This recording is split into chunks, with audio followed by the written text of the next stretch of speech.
حضرت خالد بن ولید رضی اللہ تعالیٰ عنہ کی تلوار کا نشانہ بنے۔ آپ رضی اللہ تعالیٰ عنہ دشمن کو مارتے کاٹتے مرتدین کے قلب تک جا پہنچے اور مسیلمہ کذاب کو مقابلے کی دعوت دی۔ مسیلمہ اس وقت تک اتنا خوف زدہ ہو چکا تھا کہ وہ اپنے محافظوں کے حصار میں لشکر کے مزید اندر چلا گیا۔ حضرت خالد رضی اللہ تعالیٰ عنہ نے پلٹ کر مجاہدین کو یکدم حملہ کرنے کا حکم دیا اور خود مسیلمہ کے محافظ دستے پر ٹوٹ پڑے۔ مسیلمہ کے محافظوں کا حلقہ حضرت خالد رضی اللہ تعالیٰ عنہ کی تلوار نے تہس نہس کر دیا تھا۔ دشمن پلٹ کر بھاگا۔ مورخین کے مطابق یہ لڑائی اس قدر خونریز تھی کہ جس گھاٹی میں یہ لڑائی ہو رہی تھی اس کا نام ہی خون کی گھاٹی پڑ گیا تھا۔ مرتدین کی ایک بڑی تعداد نے بھاگ کر حدیقۃ الرحمن نامی باغ میں پناہ لے لی۔ یہ قلعہ نما وسیع و عریض باغ تھا جس کا دروازہ بے حد مضبوط تھا۔ حضرت خالد رضی اللہ تعالیٰ عنہ مجاہدین کے ساتھ دشمن کا تعاقب کرتے ہوئے اس باغ کے دروازے تک پہنچ چکے تھے اور سوچ رہے تھے کہ مضبوط دروازے کو کیسے کھولا یا توڑا جائے۔ اسی دوران میں ایک بہادر سپاہی حضرت برا بن مالک رضی اللہ تعالیٰ عنہ آگے بڑھے اور انہوں نے اصرار کیا کہ انہیں باغ کے اندر پھینک دیا جائے تاکہ وہ باغ کا دروازہ کھول دیں۔ جب برا کا اصرار حد سے بڑھا تو انہیں باغ کی دیوار پر چڑھا دیا گیا۔ اس اللہ کے سپاہی نے اندر کود کر درجنوں دشمن سپاہیوں کا گھیرا تلوار کے زور پہ توڑ کر باغ کا دروازہ کھول دیا۔ پھر اسلامی لشکر سیلاب کی مانند باغ میں داخل ہو گیا۔ یہاں مرتدین اس کثرت سے مارے گئے کہ اس باغ کا نام حدیقۃ الموت پڑ گیا تھا۔ اب مسیلمہ کذاب کو اپنی موت صاف نظر آ رہی تھی۔ وہ اپنے چند محافظوں کے ساتھ باغ سے بھاگ نکلنے کی کوشش میں وحشی بن حرب کی برچھی کا نشانہ بن کر شدید زخمی ہو گیا۔ کذاب اپنے پیٹ سے برچھی نکالنے کی کوشش کر رہا تھا کہ حضرت ابو دجانہ رضی اللہ تعالی عنہ نے آگے بڑھ کر تلوار کے ایک ہی وار سے اس کا سر تن سے جدا کر دیا، جسے دیکھ کر مرتدین کا بچا کچا لشکر بھی سر پر پاؤں رکھ کر بھاگ کھڑا ہوا، اور یوں تاریخ اسلام کی خونریز ترین جنگ ختم ہو گئی، جو حضرت خالد بن ولید رضی اللہ تعالی عنہ کے فوجی کارناموں میں ایک یادگار کارنامے کا اضافہ کر گئی۔ ناظرین، اندرونی مہمات سے فارغ ہو کر حضرت ابوبکر صدیق رضی اللہ تعالی عنہ بیرونی خطرات کی طرف متوجہ ہوئے۔ اس وقت جزیرۃ العرب دنیا کی دو عظیم ترین طاقتوں کی نگاہوں میں کانٹے کی طرح کھٹک رہا تھا۔ مشرق میں ساسانی ایرانی سلطنت تھی اور مغرب میں بازنطی روم۔ ان دونوں سلطنتوں کو عربوں سے دیری نہ دشمنی تھی۔ کئی بار انہوں نے جزیرۃ العرب میں فوج کشی کی تھی اور بارہا سرحدوں پر جھڑپیں بھی ہوئی تھیں۔ بالآخر حضرت ابوبکر صدیق رضی اللہ تعالی عنہ نے پہلے ایرانیوں کو سبق سکھانے کا فیصلہ کیا، تاہم آپ یہ محسوس کر رہے تھے کہ ایران جیسی عظیم الشان سلطنت کے ساتھ ٹکر لینے کے لیے کسی غیر معمولی قائد کی ضرورت ہے۔ آپ کی نگاہ انتخاب ایک بار پھر اللہ کی تلوار حضرت خالد بن ولید رضی اللہ تعالی عنہ پر پڑی، جنہوں نے مرتدین اور منکرین ختم نبوت کے خلاف جہاد میں حیرت انگیز کامیابیاں حاصل کر کے اپنی عسکری صلاحیتوں کا لوہا منوا لیا تھا۔ حضرت ابوبکر صدیق رضی اللہ تعالی عنہ نے انہیں فوراً عراق کی طرف کوچ کرنے کا حکم فرمایا۔ ساتھ ہی حضرت ایاز بن غنم رضی اللہ تعالی عنہ کو بھی تاکید کی کہ وہ اپنی فوج لے کر حضرت خالد رضی اللہ تعالی عنہ کے ساتھ جا ملے۔ ناظرین، حکمت عملی کے مطابق یہ تمام فوجیں خلیج فارس کے قریب ساحلی مقام ابواللہ کے قریب جمع ہو گئیں۔ ان کی ایک سمت ایران تھا اور دوسری سمت جزیرۃ العرب، جبکہ تیسری طرف خلیج فارس کا گہرا پانی تھا۔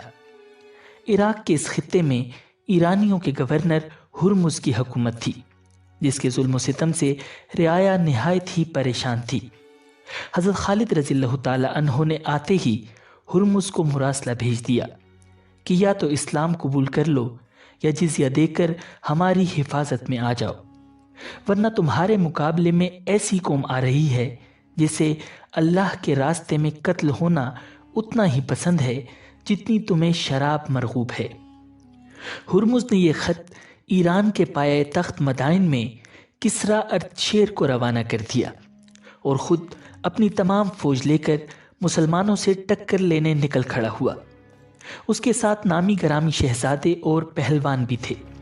ایرانی سورماؤں نے اپنی صفوں کو زنجیروں سے باندھ رکھا تھا تاکہ شکست کھا کر بھاگنے کا خیال بھی نہ آئے، اس لیے اس جنگ کو ذات السلاسل یعنی زنجیروں والی جنگ کہا جاتا ہے۔ ناظرین، چونکہ یہ عرب کے مسلمانوں اور عجم کے مجوسیوں کی پہلی باقاعدہ جنگ تھی، اس لیے طبل جنگ بجتے ہی حضرت خالد بن ولید رضی اللہ تعالی عنہ دشمن پر نفسیاتی دباؤ ڈالنے کے لیے تلوار سونت کر خود دونوں فوجوں کے درمیان آ کھڑے ہوئے اور دشمن کو مقابلے کے لیے للکارا۔ مسلمانوں کے سپہ سالار اعلیٰ کو شمشیر بکف دیکھ کر ہرمز کو بھی اپنی قوم کا حوصلہ بحال رکھنے کے لیے میدان میں آنا پڑا، مگر ساتھ ہی اس نے اپنے کچھ سپاہیوں کو سمجھا دیا کہ وہ موقع پاتے ہی صفوں سے نکل کر حضرت خالد بن ولید رضی اللہ تعالی عنہ پر ٹوٹ پڑیں۔ اب مقابلہ شروع ہو چکا تھا۔ حضرت خالد رضی اللہ تعالی عنہ اور ہرمز دونوں اپنے اپنے گھوڑوں سے کود کر آمنے سامنے آ گئے۔ دونوں طرف سے تلواروں کے چند بھرپور وار ہوئے اور آخر حضرت خالد رضی اللہ تعالی عنہ نے ہرمز کو اپنے آہنی بازوؤں میں جکڑ لیا۔ یہ دیکھ کر ہرمز کے ساتھی حضرت خالد رضی اللہ تعالی عنہ کی طرف لپکے، تاہم ادھر سے حضرت کاکا بن عمر رضی اللہ تعالی عنہ نے بر وقت حملہ کر کے انہیں مار بھگایا۔ اتنی دیر میں حضرت خالد رضی اللہ تعالی عنہ نے ہرمز کا کام تمام کر دیا، جس سے ایرانیوں میں بھگدڑ مچ گئی۔ ان کے پہلوان اپنی زنجیریں توڑ توڑ کر بھاگے۔ مسلمانوں نے تعقب کرتے ہوئے ان کے بے شمار سپاہی کاٹ ڈالے۔ ناظرین، یہ سن 12 ہجری کے آغاز کا واقعہ ہے۔ سرحدات عجم کی اس پہلی فتح کی خوشخبری مال غنیمت کے 5ویں حصے کے ساتھ دربار خلافت بھیج دی گئی۔ اس دوران دربار ایران سے ایک نامور جرنیل کارن کی کمان میں ہرمز کی مدد کے لیے کمک بھیج دی گئی تھی۔ یہ فوج راستے میں تھی کہ ہرمز کی شکست خوردہ فوج آتے ہوئے ملی، جس نے اپنے اوپر پڑنے والی آفت کی خبر دی۔ کارن یہ سن کر خوف زدہ ہو گیا اور وہیں سنی کے مقام پر پڑاؤ ڈال دیا۔ ادھر حضرت خالد بن ولید رضی اللہ تعالی عنہ نے اپنی فوج کو آگے بڑھایا اور ایرانیوں پر حلہ بول دیا۔ حریف فوج یہاں بھی جم کر نہ لڑ سکی۔ کارن مارا گیا اور اس کے 30,000 سپاہی بھی موت کے گھاٹ اتر گئے۔ ایرانی دربار میں اس رسوا کن شکست کی خبر پہنچی تو 2 سپہ سالار اندرزگر اور بہمن جادویہ ایک لشکر جرار لے کر مسلمانوں سے انتقام لینے روانہ ہوئے۔ سفر سن 12 ہجری میں ولجہ کے مقام پر مسلمانوں اور مجوسیوں میں بڑی خونریز جنگ ہوئی۔ حضرت خالد رضی اللہ تعالی عنہ نے اپنی فوج کا کچھ حصہ گرد و نواح کی نشیبی زمین میں چھپا دیا تھا۔ جب دونوں فریق لڑتے لڑتے تھک گئے تو مسلمانوں کی اس تازہ دم فوج نے یکایک دھاوا بول دیا۔ ایرانی اس غیر متوقع حملے سے بدحواس ہو کر بھاگ نکلے۔ ان کا سردار اندرزگر فرار ہوتے ہوئے پیاس کی شدت سے مر گیا۔ ناظرین، عراق کی سرحدوں پر آباد قبیلے بکر بن وائل کے عیسائی عرب ایرانی سلطنت کے حامی تھے اور ولجہ کی جنگ میں انہوں نے ایرانیوں کی مدد کی تھی۔ حضرت خالد رضی اللہ تعالی عنہ نے انہیں سبق سکھانا ضروری سمجھا اور دریائے فرات کی طرف پیش قدمی کی۔ عرب عیسائی ایرانی سپہ سالار جابان کے لشکر میں شامل ہو کر مقابلے پر نکل آئے۔ حضرت خالد رضی اللہ تعالی عنہ نے یہاں بھی دشمنوں کو مبارزت کی دعوت دی۔ نامور عیسائی جنگجو مالک بن قیس مقابلے میں آیا اور حضرت خالد رضی اللہ تعالی عنہ کے ہاتھوں مارا گیا۔ اس کے بعد عام مارکہ ہوا جس میں 70,000 ایرانی اور عیسائی عرب قتل ہوئے۔ ان کی خیمہ گاہ امغیشیا میں تھی، جہاں ساز و سامان، اسلحے اور جانوروں کا بہت بڑا ذخیرہ جمع تھا۔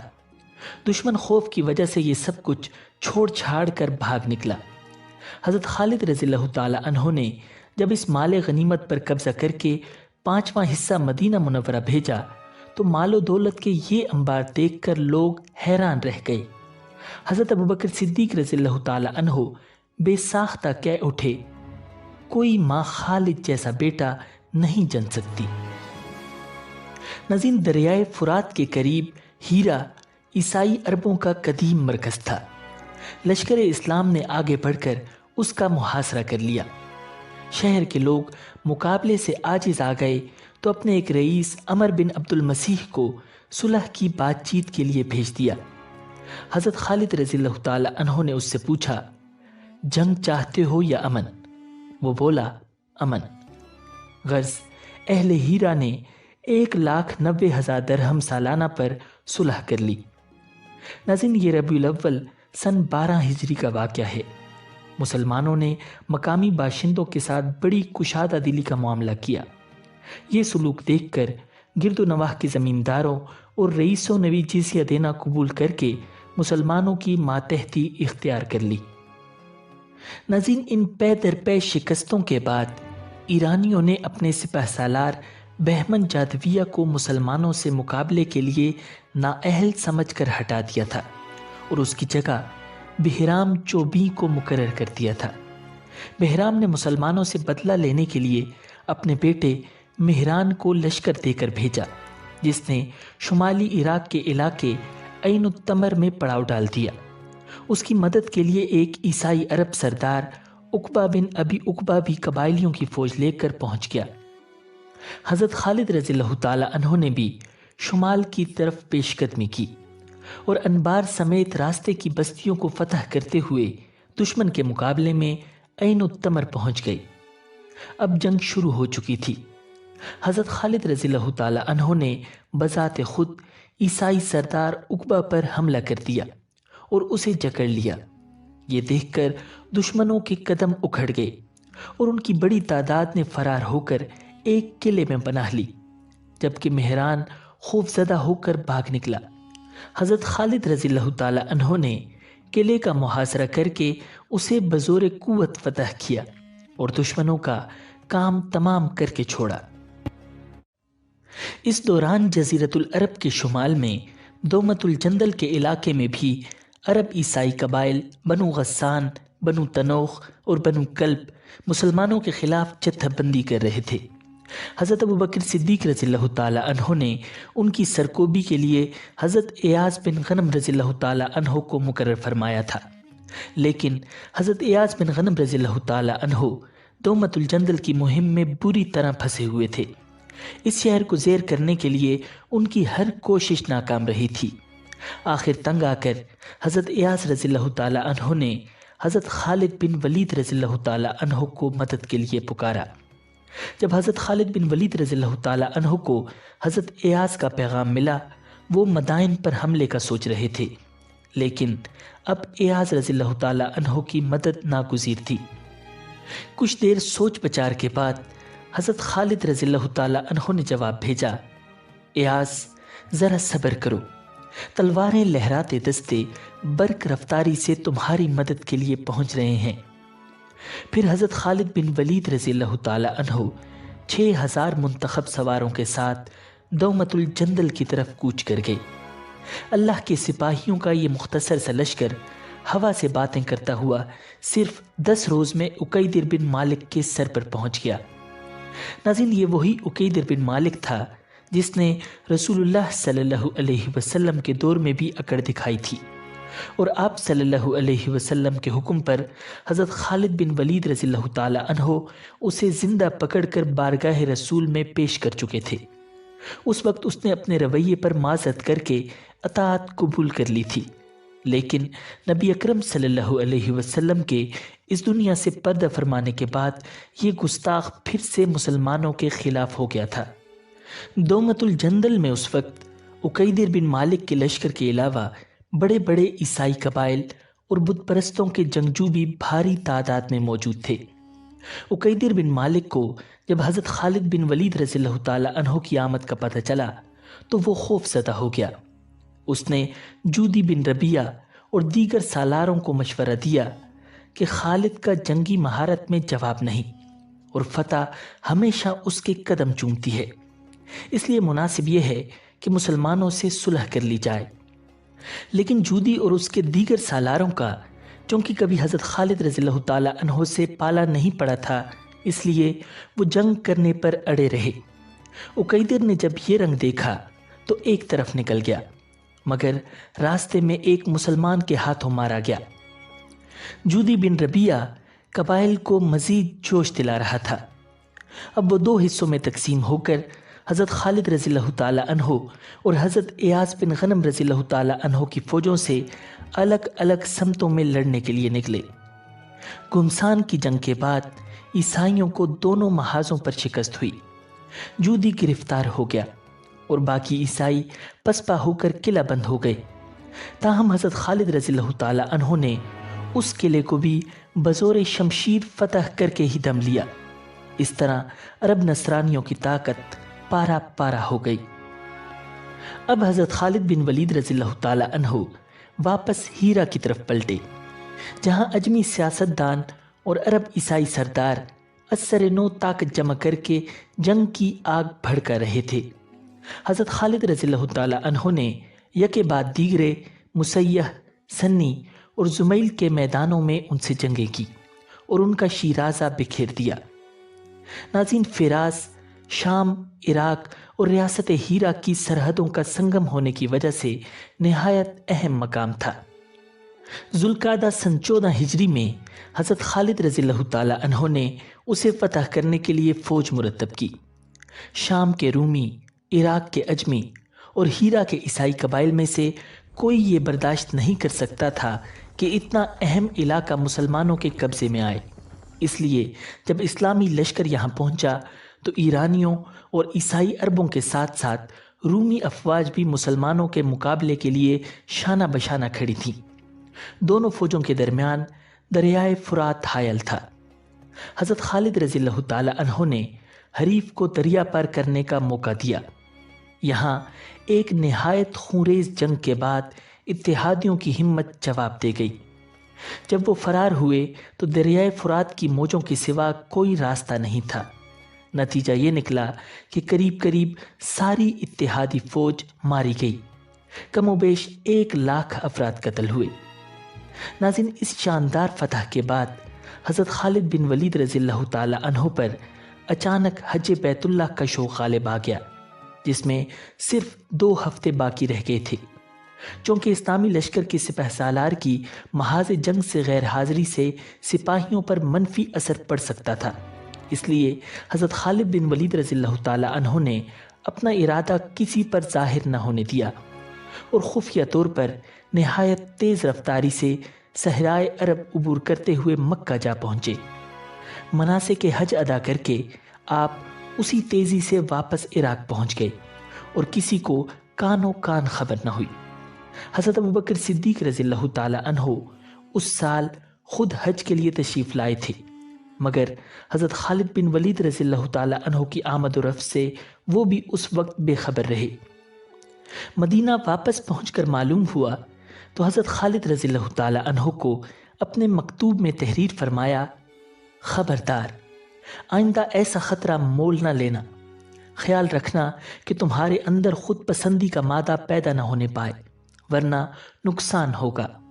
اپنے کسی کارنامے پر ناز مت کرنا، کیونکہ یہ سب اللہ ہی کا احسان ہے، وہی بہترین بدلہ دینے والا ہے۔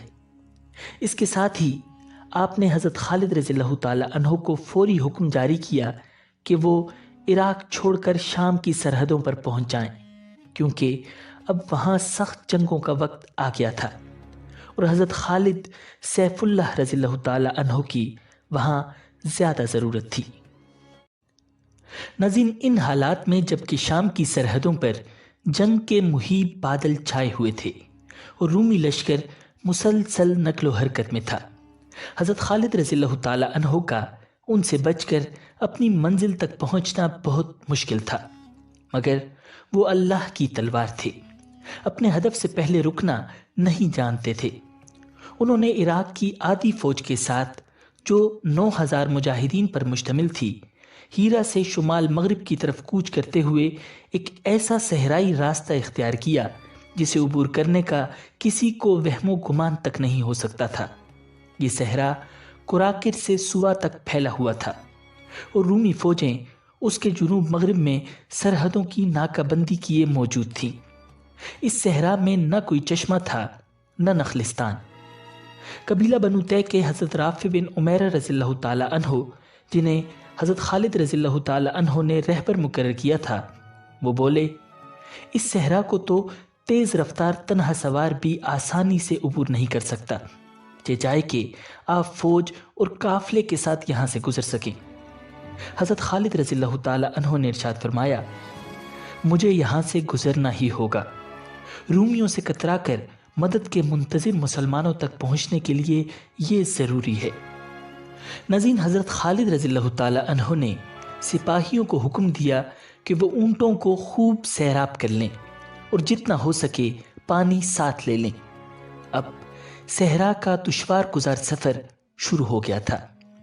گرمی کی شدت اور سخت پیاس کی وجہ سے آخر پانی ختم ہو گیا۔ گھوڑے پیاس سے نڈھال ہونے لگے تو اونٹوں کو ذبح کر کے ان کے کوہانوں میں محفوظ رطوبت انہیں پلائی گئی۔ 5ویں دن قافلے کا دم لبوں پر تھا۔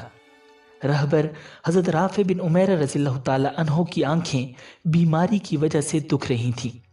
وہ بمشکل صحرا کی وسعتوں پر نگاہ دوڑا رہے تھے، مگر کچھ سجائی نہ دیتا تھا۔ آخرکار وہ قافلے کو ایک سمت لے جا کر کہنے لگے، دیکھو، کہیں ایسا درخت نظر آتا ہے جیسے بیٹھا ہوا آدمی ہو؟ جواب ملا، نہیں۔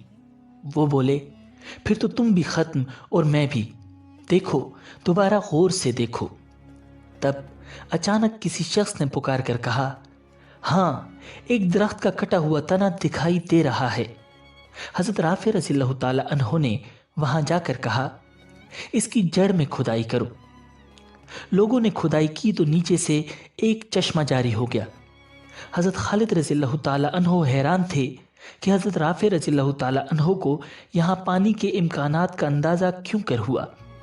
انہوں نے پوچھا تو وہ بولے، میں صرف ایک بار بچپن میں والدین کے ساتھ یہاں سے گزرا تھا، تب اس درخت کے پاس چشمہ بہا کرتا تھا۔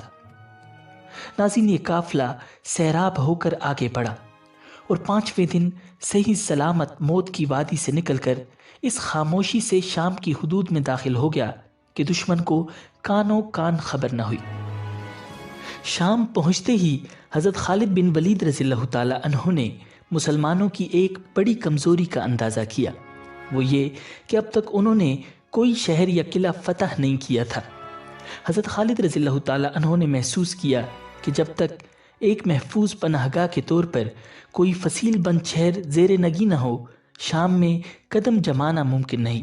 چنانچہ انہوں نے اپنے رستے میں آنے والے سب سے پہلے شہر بصرہ کے سامنے خیمے گاڑ دیے۔ اس دوران دیگر اسلامی قائدین کی فوجیں بھی مدد کے لیے پہنچ گئی۔ اہل شہر نے جزیہ دینا قبول کر کے ہتھیار ڈال دیے اور شہر مصالحت کے ساتھ فتح ہو گیا۔ اب حضرت خالد بن ولید رضی اللہ تعالی عنہ اور دیگر قائدین اسلام نے اجنا دین کا رخ کیا، جہاں حضرت عمر بن عاص رضی اللہ تعالی عنہ کے مقابلے میں ہرقل کا بھائی 90,000 سپاہیوں کے ساتھ موجود تھا۔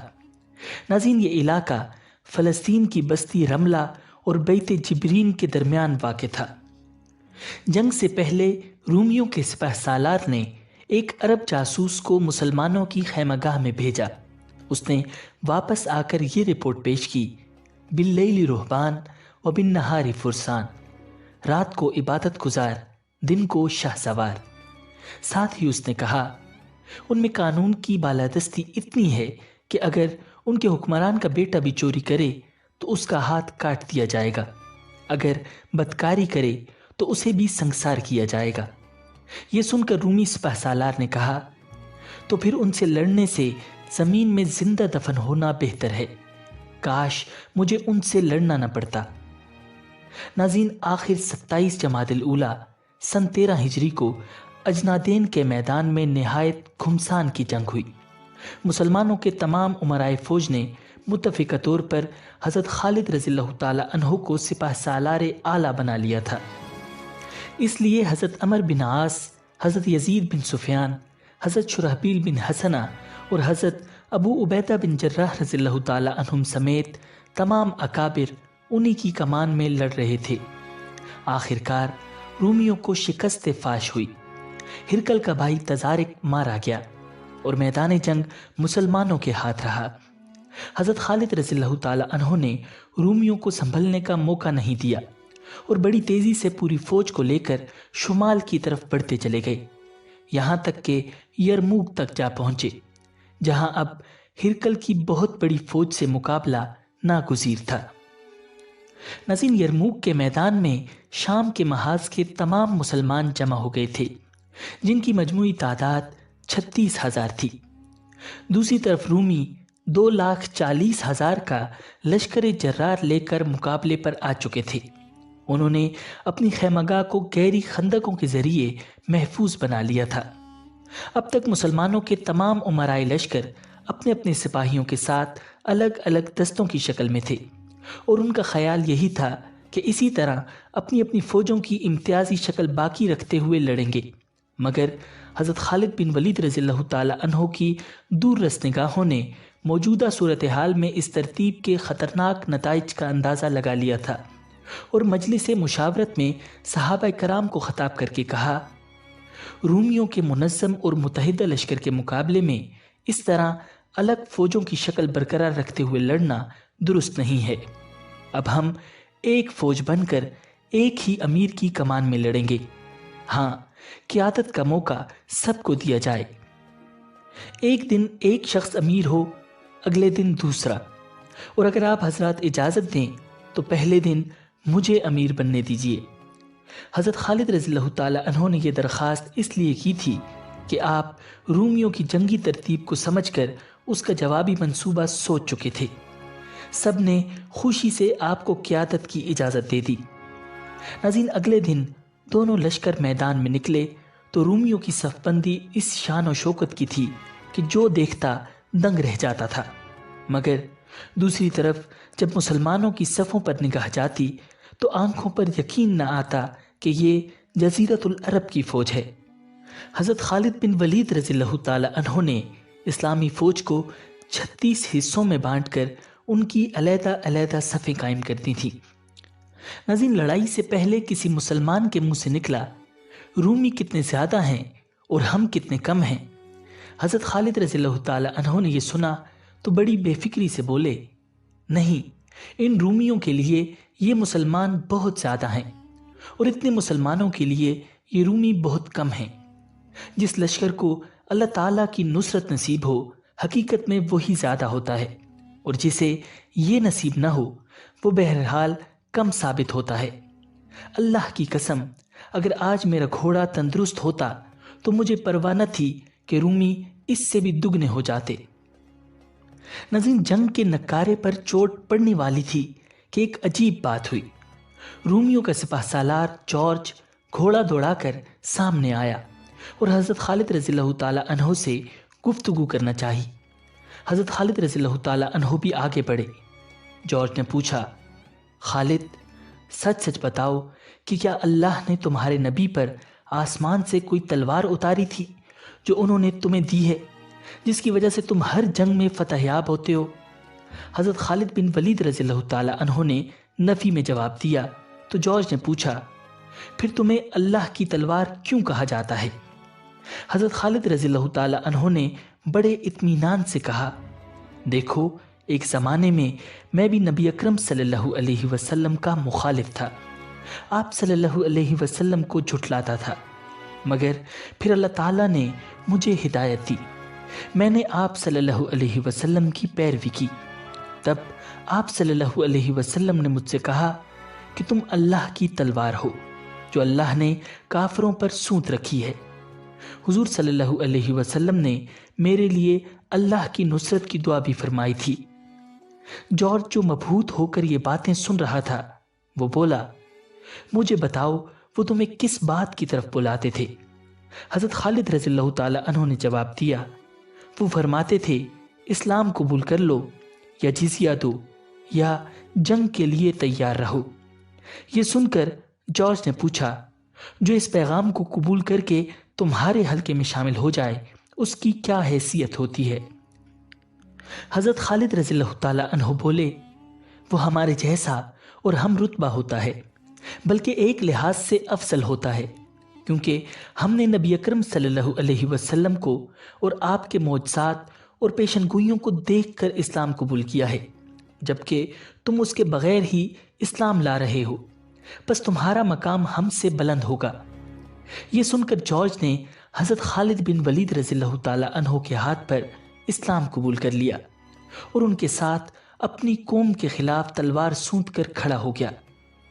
آخرکار لڑائی کا آغاز ہوا اور دونوں طرف کے سپاہی نہایت جوش و خروش سے ایک دوسرے پر پل پڑے۔ لڑائی کے دوران ایک موقع ایسا بھی آیا تھا کہ رومی مسلمانوں کو دھکیلتے دھکیلتے ان کی خیمہ گاہ تک جا پہنچے۔ اس موقع پر حضرت اکرمہ بن ابی جہل رضی اللہ تعالیٰ عنہ نے پکار کر کہا، میں حضور صلی اللہ علیہ وسلم کے خلاف کئی بار لڑا ہوں، آج آزمائش کا موقع ہے، اسلام لانے کے بعد آج قربانی دینے کا دن آیا تو کیا میں بھاگ جاؤں گا؟ پھر گرج کر بولے، کون ہے جو موت پر بیعت کر کے میرے ساتھ چلے گا؟ 400 مجاہدین ان کے گرد جمع ہو گئے۔ وہ ان کو لے کر دشمن پر ٹوٹ پڑے اور انہیں اپنے خیموں سے پیچھے دھکیل دیا۔ ناظرین، حضرت خالد رضی اللہ تعالیٰ عنہ اور نو مسلم جارج بھی بڑی پامردی سے لڑے۔ لڑائی کی شدت کی وجہ سے مسلمانوں نے ظہر اور عصر کی نمازیں اشاروں سے ادا کی اور جنگ جاری رکھی۔ آخرکار شام کے وقت رومیوں کی ہمت کمزور پڑنے لگی اور وہ پیچھے ہٹنے لگے۔ تب حضرت خالد رضی اللہ تعالیٰ عنہ نے دشمن کے قلب لشکر پر ایک زوردار حملہ کر کے ان کے پیادوں اور سواروں کی صفیں الٹ دیں۔ رومی بھاگتے ہوئے اپنی خندقوں میں گرنے لگے۔ مسلمانوں نے ان کی لاشوں کے ڈھیر لگا دیے۔ ناظرین، 20,000 رومی میدان میں مارے گئے۔ مسلمانوں کا بھی نقصان ہوا۔ حضرت ابو سفیان بن حرب رضی اللہ تعالیٰ عنہ جو جنگ کے دوران مسلمانوں کو حوصلہ دلانے کی ذمہ داری انجام دے رہے تھے، تیر لگنے سے اپنی ایک آنکھ سے محروم ہو گئے۔ جنگ کے آخری مرحلے میں نو مسلم جارج نے بڑی بہادری سے لڑتے ہوئے جام شہادت نوش کیا۔ جنگ کے آخری دن مخبر نے حضرت خالد رضی اللہ تعالیٰ عنہ کو حضرت ابو بکر رضی اللہ تعالیٰ عنہ کی وفات کی اطلاع پہنچائی۔ انہوں نے فوج کا حوصلہ برقرار رکھنے کے لیے اسے راز میں رکھا۔ شام کو جب جنگ کا ہنگامہ تھما تو حضرت خالد رضی اللہ تعالیٰ عنہ نے صحابہ کو اس سانحے کی خبر دی اور ساتھ ہی بتایا کہ نئے خلیفہ حضرت عمر فاروق رضی اللہ تعالیٰ عنہ نے شام کی تمام افواج کا سپہ سالار اعظم حضرت ابو عبیدہ بن جراح رضی اللہ تعالیٰ عنہ کو مقرر کیا ہے۔ ناظرین، حضرت خالد بن ولید رضی اللہ تعالیٰ عنہ نے اپنی آخری عمر میں گوشہ نشینی اختیار کر لی تھی۔ عالم اسلام کے اس عظیم صحابی، مجاہد، سپہ سالار اور جرنیل کی تمام خواہشیں پوری ہوئیں، مگر ایک خواہش پوری نہ ہوئی، جو شہادت کی موت کی خواہش تھی۔ ساری عمر اسلام کے دشمنوں سے جہاد کرنے والے عظیم سپہ سالار نے ہر خطرے کا سامنا کیا مگر شہادت نہ ملی، جس کے لیے آپ رضی اللہ تعالیٰ عنہ نے ارشاد فرمایا، میرے جسم پر کوئی ایسی جگہ نہیں ہے جہاں پر زخموں کے نشان نہ ہو، مگر مجھے جہاد کرتے ہوئے شہادت نہ ملی۔ آپ رضی اللہ تعالیٰ عنہ نے 100 سے زائد جنگوں میں شرکت کی اور کسی بھی جنگ میں انہیں شکست نہیں ہوئی۔ حضرت خالد بن ولید رضی اللہ تعالیٰ عنہ کو نبی اکرم صلی اللہ علیہ وسلم نے سیف اللہ یعنی اللہ کی تلوار کا لقب دیا تھا۔ پھر یہ اللہ کی تلوار کیسے ٹوٹ سکتی تھی؟ حضرت خالد بن ولید رضی اللہ تعالیٰ عنہ نے 18 رمضان المبارک 21 ہجری بمطابق 642 عیسوی میں شام کے شہر ہمس میں وفات پائی۔ انا للہ و انا الیہ راجعون۔ ناظرین، امید ہے کہ آپ کو یہ ویڈیو پسند آئی ہوگی۔ ملتے ہیں بہت جلد ایک نئی ویڈیو کے ساتھ۔ اللہ نگہبان۔